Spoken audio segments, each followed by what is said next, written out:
As time passes on in RuneScape, some of the bosses and some of the content become outdated and kind of become a little bit irrelevant. In this video, we are going to talk about 3 bosses that have kind of become a little bit irrelevant in terms of making money and doing these for an actual profit. They just don't really feel all that worth doing anymore. Now, we are purely talking about profitable perspectives and not talking about the fact that if you want to complete it for a log or get yourself a pet, or if you are an Iron Man. If you're an Iron Man, bosses tend to just be relevant forever, which is a really cool point of the actual game mode. But in this video, we are going to be looking at a few bosses that have incredibly low profits per hour, and some of them even a negative GP per hour. To do this boss, to complete the log, you will probably be spending money no matter what happens. It's pretty interesting. Let's talk about it. So to start this video off, we're going to be heading into the Ascension Dungeon and taking a look at obtaining yourself an Ascension crossbow.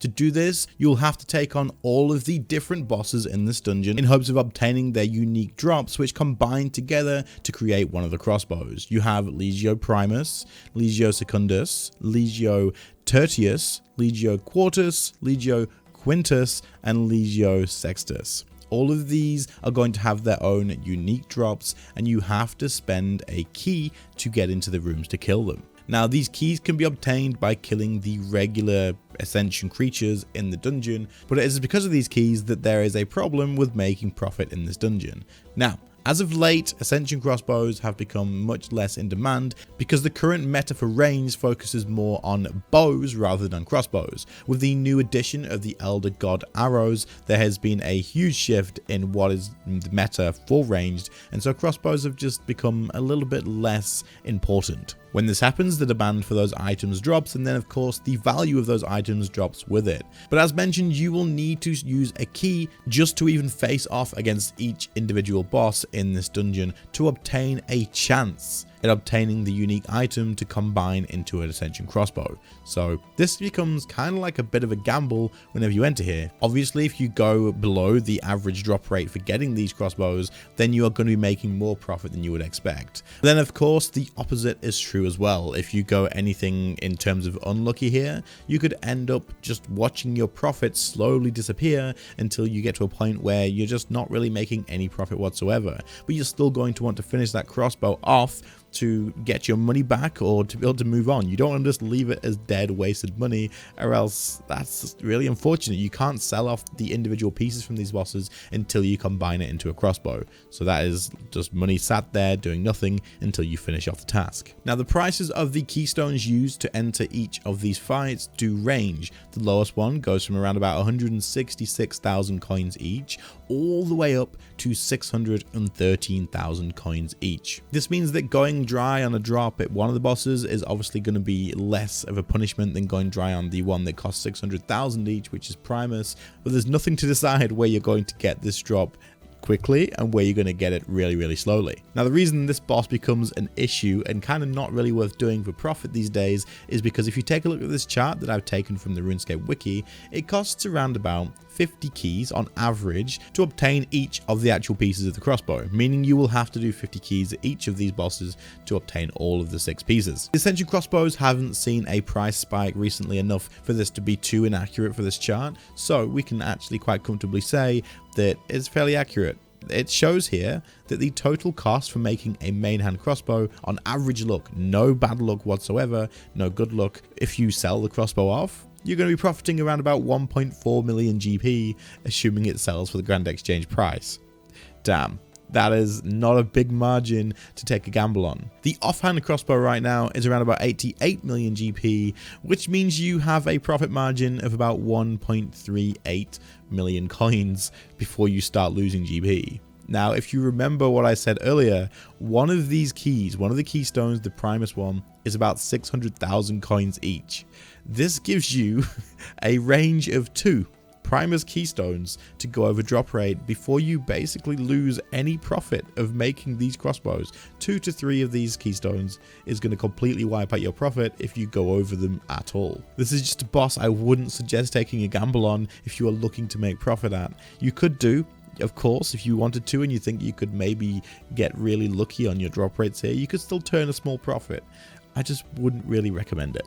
As for completing the log, you are probably still going to have to do this if you want to do that, to get all the pets and to finish off the Ascension crossbows, to get the title and stuff. But unfortunately, you could end up losing a good amount of money here. Let me know in the comments, do any of you guys still do this boss? I'll be really interested in finding out. Number 2 is a boss where you can probably always expect to lose money here, as the drops have no demand and the chances of getting it is pretty low, and the costs of doing this boss are very, very high right now. This is very similar to the previous boss in terms of having to use a key to access it, and of course we are talking about the Magister. Now, to fight the Magister, you're going to have a key to the crossing. A key to the crossing is going to cost you around about 716,000 GP right now, just to access this boss for 1 kill. Now, the reason you would come to the Magister is to hunt down the Kopeshes, which is the tier 92 melee weapons. There's a few other things as well that this boss does drop, one of them being the Vital Sparks, which is something that you would have profited off quite a bit in the past. Vital Sparks are used to make Limitless, which we know is an expensive item to have, and of course something a lot of people want to have. You can also bring enhancers to this boss for Vital Sparks to increase the amount you would get, but with the current costs to actually fighting this boss, you would still on average lose money to making this. Now the reason being is, you would think, hey, creating a tier 92 weapon, it still has to be profitable, right? There's no way that it wouldn't be. Well, that's where, unfortunately, it is absolutely not true. You see, with the keys costing around about 700,000 GP each right now, there is just very little chance that you're going to profit on making one of these weapons here, because the goal is to get a Phylactery and open that up to receive scraps of scripture. On average, 1 Phylactery is going to give you 10 scraps of scripture, and in total you will need 300 to be able to make a Kopesh. Now, the drop rate to get a Phylactery is a 1 in 17 if you have a look at the dwarves, or a 1 in 18 if you don't. If on average you are going to get 10 scraps of scripture from opening a Phylactery, this means you are going to need 30 of those Phylacteries before you can make a Kopesh. So assuming no luck is involved and you go completely on average, you're looking at around about 510 keys needed to be able to get one of these. 510 keys, it's 700,000 coins each. This would put the total cost of making a Kopesh at around about 357 million GP. And that's before you even include the fact that you also need the lower tier Kopesh to be able to make it anyway. The main hand version of these tier 92 weapons is 127.4 million GP as of the last price check, which was actually quite a while ago, a few months ago. So as you can imagine, you will be losing a lot of money here if you are just going to make one of these Kopeshes. Now, the Vital Sparks are a massive part of the actual income from this boss, so you can't rule those out, and they do kind of help a little bit to balance out the loss on this boss. However, taking a look at the PVME Discord is a little bit of help for the information on the GP per hour here, because I've done very, very little of this boss. They estimate that you will be losing around about 10.4 million GP per hour to 13.4 million GP per hour, depending on the method that you take to actually kill the Magister. That's insane. This boss is not worth doing in the slightest if you're looking for profit and anything else outside of getting the items as an Iron Man, or of course going to do the log and get the pet or get the title, all that sort of stuff. Of course, this could change if the prices of keys change as well, but at the current price of the keys, it's just way too expensive, so I find this very, very interesting.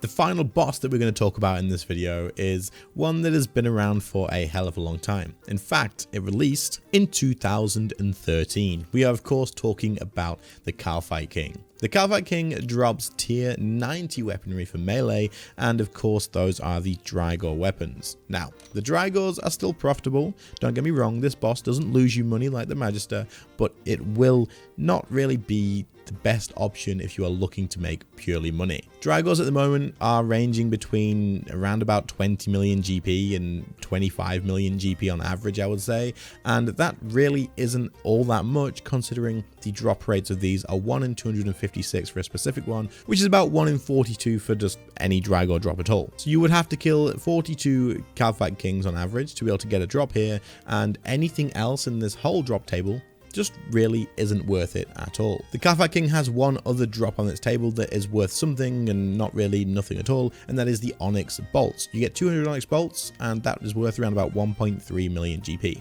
Everything else is below 150k, and it just doesn't really feel good considering how long it takes to kill this boss as a person who would consider doing it in the first place. Unless you are hunting down the log here as a really high level player, killing it off really quickly, and you are just a player that is coming as a mid-level that would have been intended for this thing, obviously pre-tier 90 weapons, you are just not going to be having a great time in terms of making money. The drop table consists of lots of seeds and sharks that aren't noted, so you can't really pick them up because there's 50 of them. And while this boss will always hold a place in my heart for being one of the most fun bosses of its time, and I just get a lot of joy out of doing this boss in like a duo for some reason, it definitely has to have some of the most irritating mechanics when it comes to just a couple of them. For example, charging into you and knocking you into the ground can be kind of annoying to deal with. The mage bombs, if you don't deal with them correctly, can throw out stuns all the time, and it's just a little pain in the ass to deal with them.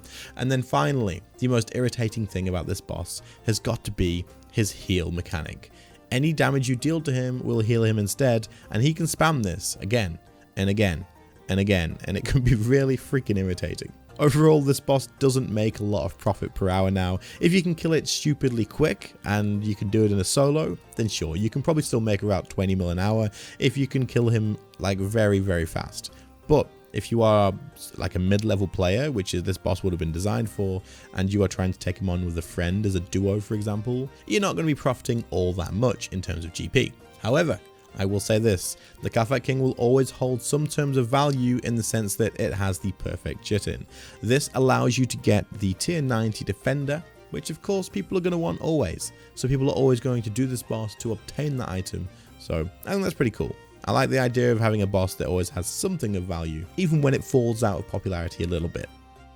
There we go, there's 3 bosses that currently in game aren't really worth your time in doing if you are hunting GP specifically. Can you think of anything else in game in terms of whether it's a boss or just a monster or anything like that that just isn't really worth doing anymore? If you can, let me know in the comments and we can talk about it, and maybe I can make a part 2 if there's enough of them, but I can't think of anything else really, except for minigames. Let's be honest guys, minigames, dead content. We don't need to talk about minigames, we don't. But anyway, I hope you all enjoyed. If you did, please do leave a like on the video, subscribe to the channel if you are new around here, and other than that, I'll catch you all in the next one. See you later guys, bye.